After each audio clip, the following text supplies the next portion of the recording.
O Hades é conhecido pela gente por ser o vilão tão terrível da história do Hércules e principalmente por ser o pai da nossa tão querida Mal de Descendentes. Eu sou um deus! Apesar dele sempre ser retratado como uma pessoa horrível, sem alma e sem coração, hoje a gente vai descobrir que a história verdadeira dele é um pouco diferente disso. Pra quem não sabe, o Hades é um personagem muito famoso na mitologia grega e hoje a gente vai descobrir tudo sobre ele. Tá todo mundo preparado pra descobrir a verdadeira história do Hades? Então continua por aí e roda a vinheta.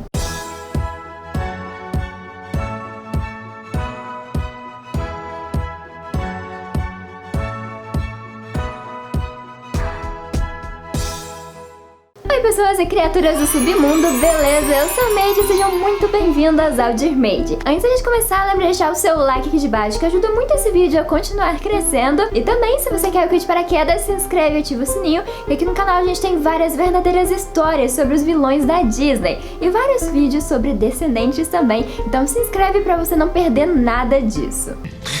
Você é só metade, Hades. A brasa não vai fazer por você o que faz por mim. Então eu vou arriscar. E a nossa pergunta de hoje é: qual o seu vilão favorito da Disney masculino? Me conta aqui nos comentários. E também qual é a sua vilã favorita feminina? Me conta aqui nos comentários também. E bora descobrir aqui a verdadeira história do Hades. A história do Hades hoje começa lá na história do seu pai, o poderoso titã Cronos. Cronos era o poderoso titã do tempo e pra quem não sabe, antes de existir os deuses, o mundo era regido por titãs na mitologia grega. Eles seriam os filhos das primeiras divindades primordiais, Urano, que era o céu, e Gaia, que era a terra. E eles governaram por muito tempo até que seus filhos, os deuses, começaram a nascer. E a nossa história gira principalmente em torno dos filhos do Cronos, mas vamos começar aqui a entender um pouquinho melhor sobre o Cronos, quem ele era e o que ele fez de tão horrível. No início o mundo era um horror. Como eu disse, a Gaia deu à luz a 12 poderosos titãs. Porém, depois disso, ela teve mais filhos que não foram tão bonitos nem tão poderosos quanto esses 12 titãs. Esses novos filhos de Gaia eram os 3 ciclopes com um único olho no meio da testa e os 3 recantoquinos, monstros de 50 cabeças e 100 braços. Urano acabou odiando esses novos filhos porque eles eram muito monstruosos e não mereciam morar junto aos deuses. Então ele mandou todos eles para o Tártaro, que era um local que ficava ainda mais debaixo das profundezas do submundo. Então Urano simplesmente baniu seus filhos. Porém, por causa disso, a Gaia ficou muito zangada, pois amava todos os seus filhos e prometeu que ia se vingar de seu marido. Dessa forma, ela confiou em seu poderoso e mais novo filho, Cronos, dando a ele uma foice de pedra e mandou que ele matasse o seu próprio pai. Cronos ficou morrendo de medo, já que Urano era muito poderoso, mas ele amava a mãe e resolveu fazer essa missão. Assim, ele se escondeu e esperou o momento oportuno. Então, com a foice de pedra, ele abriu uma ferida tão grande em Urano que ele fugiu para a parte mais distante dos céus e nunca mais voltou. Por ter destronado Urano, Cronos agora era o governador de todo o cosmos e o titã mais poderoso de todos. Existem algumas outras versões sobre essa batalha entre o Cronos e Urano, e uma delas é que o Cronos era tão ambicioso e queria tanto poder que ele resolveu destronar o seu próprio pai e não foi tipo um pedido da Gaia. Porém, essa versão que eu acabei de contar pra vocês é a mais aceita por historiadores. Na verdade, tudo na mitologia grega tem mais de uma versão, mas isso não faz uma ser mais verdadeira do que a outra, beleza? Então se eu contar alguma história que você conheceu de outra forma, de outra versão, saiba que nem a minha nem a sua não tá errada. Realmente existem várias escrituras, várias formas de se contar uma história, e aí tem essas várias versões mesmo. Ai, eu vou morrer de rir! Quem dera, quem dera. Então, continuando aqui nossa história, depois do Cronos virar tipo o dono de tudo, ele se casou com sua própria irmã, a Rhea, que era conhecida como a titã da fertilidade. E não era pra menos, gente. A bendita deu à luz a várias crianças. Ela deu à luz a Deméter, Hera, Hestia, Poseidon, Zeus e o nosso protagonista de hoje, Hades. Uma família aparentemente feliz, com uma mãe amorosa, bem fértil, cheia de filhinhos.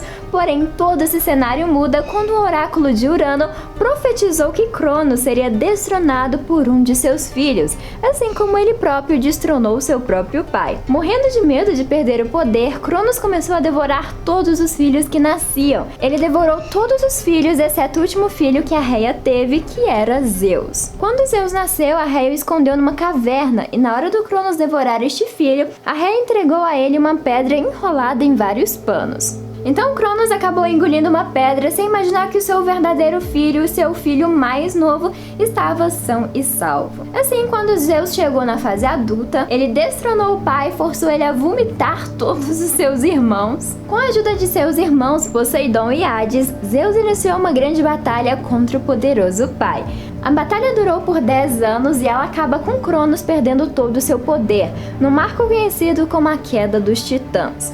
Inclusive, foi graças a essa batalha que o ser humano foi criado pelos deuses, de acordo com a mitologia grega, o que é muito legal. Mas agora, sem o poder dos titãs para reger tudo, Zeus, Poseidon e Hades resolveram dividir os domínios para eles conseguirem governar cada parte assim devidamente de uma maneira melhor. Então Zeus seria responsável pelo céu e pela terra, o Poseidon pelas águas e pelos mares, e o Hades ficou responsável pelos mortos e pelo submundo. Então o Hades não era tipo um deus malvado que foi banido pro submundo porque ele era horrível e foi jogado lá. Não, gente, ele realmente escolheu governar o submundo e fazia parte aí do acordo entre Zeus, Poseidon e Hades. Como vai o mundo inferior?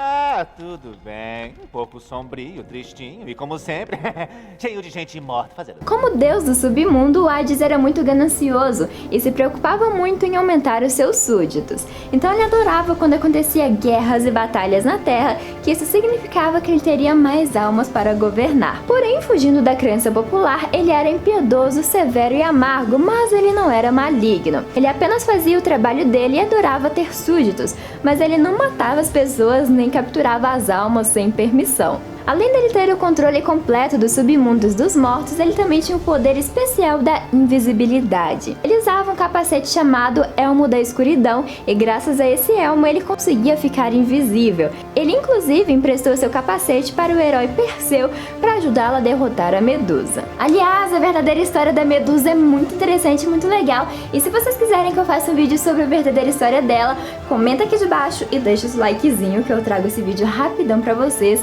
que é uma história muito interessante. Se tem um deus que você não quer ver com raiva, é o Hades. E ele tinha um plano malvado. No mundo inferior. Então, geograficamente, o submundo é composto por duas partes, o Érebo e o Tártaro. O Érebo é considerado todo o submundo, pois é onde os mortos ficam esperando até o seu julgamento.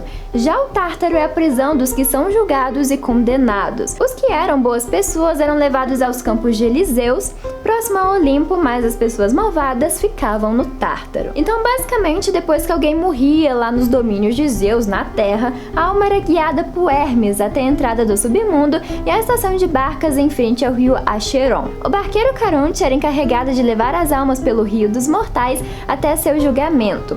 O Caronte precisava ser pago com uma moeda de ouro por essas viagens e graças a essa crença antiga, muitas pessoas que morriam na Grécia Antiga eram enterradas com uma moeda na boca. E além dessa história principal do Hades e sua participação na Queda dos Titãs, não tem outros contos em que ele faz uma participação muito significativa. Sei disso, já saquei, tem tempo. Porém, a história mais famosa envolvendo ele é a do sequestro da Perséfone. A Perséfone era uma mulher muito bonita que atraía os olhares de todos os homens do Olimpo, incluindo os olhares do seu próprio tio, o Hades. Morrendo de medo que alguém sequestrasse sua filha, a Deméter protegia diariamente a Perséfone, porém mesmo assim ela foi raptada por Hades enquanto ela colhia narcisos.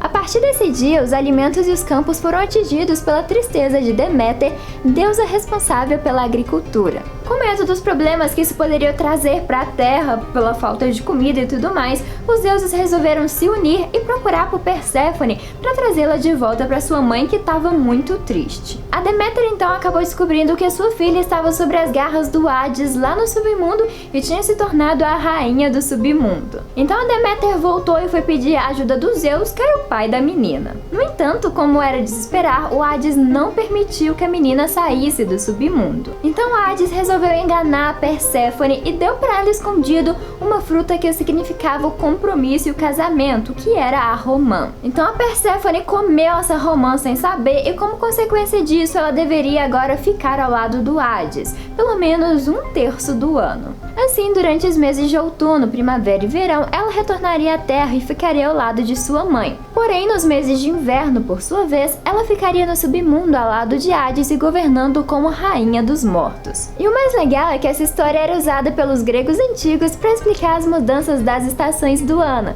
Então, quando Perséfone ficava com sua mãe, os campos floresciam e as flores e as frutas cresciam. Porém, quando ela ia para o lado de Hades e virava a rainha do submundo, no inverno, o solo ficava infértil, nevava e a falta de alimentos afetava a todos. Tudo isso por causa da tristeza de sua mãe quando ela não estava ao seu lado. Gente, eu adoro muito a mitologia grega, porque é muito incrível a gente ver como que os antigos explicavam coisas que hoje pra gente é óbvio, mas usando histórias, os deuses e a mitologia. Eu acho muito incrível isso na história, porque a gente sabe que as estações é porque o sol se movimenta em torno da Terra e tudo mais, então um lugar fica mais frio, um lugar fica mais quente, mas antigamente eles não sabiam disso e explicavam isso com os mitos e a mitologia.